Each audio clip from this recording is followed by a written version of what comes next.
demander, si possible, de vous porter une voix à travers la mienne, la voix de toute la jeunesse qui actuellement se lève, se bat, lutte, développe sa conscience et est présente tous les dimanches, mais pas que les dimanches, dans la semaine, devant les lycées, devant les facs, dans les lieux de travail.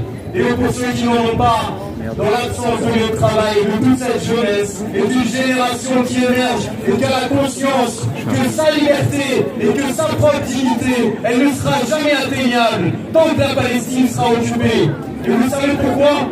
Parce que cette occupation, elle fait partie d'un même système. Cette répression qu'on subit contre la cause palestinienne. Ceux qui veulent criminaliser nos camarades, comme Jean-Paul, comme Anas, comme Rima, mais aussi comme le coordinateur européen de Samidoun, Mohamed, qui lui, on veut lui retirer son statut de réfugié à cause de son action politique. Voilà ce que le gouvernement belge fait. Tous ces camarades-là, on le dit aujourd'hui, si eux c'est des terroristes, alors nous tous ici aussi, nous sommes des terroristes. Parce que ce qualificatif, il est utilisé en ce moment pour donner un marqueur. C'est l'impérialisme qui marque ses ennemis. Mais portons-le comme une marque de reconnaissance pour se reconnaître entre nous et pour cette répression.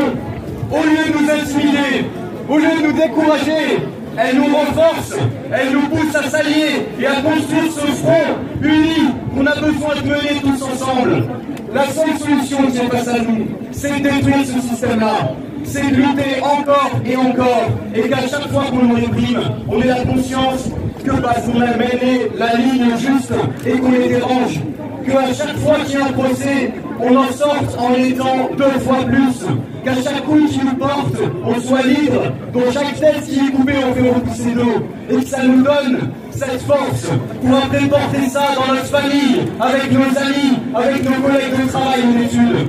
Je veux juste dire un mot aussi pour dire que cette répression, elle ne concerne pas que la Palestine, et au contraire, elle est là pour créer des fascistes. Chez nous, je voudrais vous donner un exemple, les lycéens des quartiers nord qui se sont organisés pour défendre leur service public, pour s'opposer au service national universel. Ben sur eux, et sur eux uniquement, la préfecture a décidé de faire pleuvoir les amendes pour les décourager. Alors pourquoi ils ne font pas ça dans les autres lycées?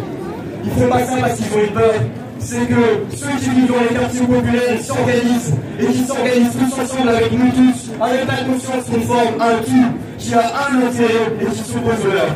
Alors maintenant, nous on a pris un engagement il y a des années qu'on a renouvelé le 7 octobre en disant qu'on serait toujours du côté de la Palestine, du côté des Palestiniens, du côté de la résistance, quelle que soit ses formes. Cet engagement,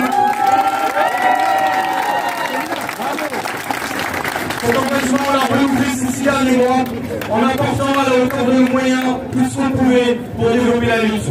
Et là en particulier, on s'adresse à toute la jeunesse. L'engagement qu'on prend aujourd'hui, c'est que tous les jeunes qui veulent lutter, tous ceux qui veulent lever la tête et se battre contre ce système, qui veulent regagner leur dignité, leur espoir et leurs rêves, ils nous trouveront à leur côté. Qu'aucun jeune ne restera isolé s'il veut lutter. Et ça, c'est un engagement qu'on prend publiquement aujourd'hui et qu'on renouvellera dans les luttes au quotidien avec tous les jeunes qui veulent se battre et que tous ensemble, on créera les conditions pour affronter cette répression-là, pour la vaincre et pour la détruire tous ensemble, pour la Palestine, pour notre liberté et nous battrons.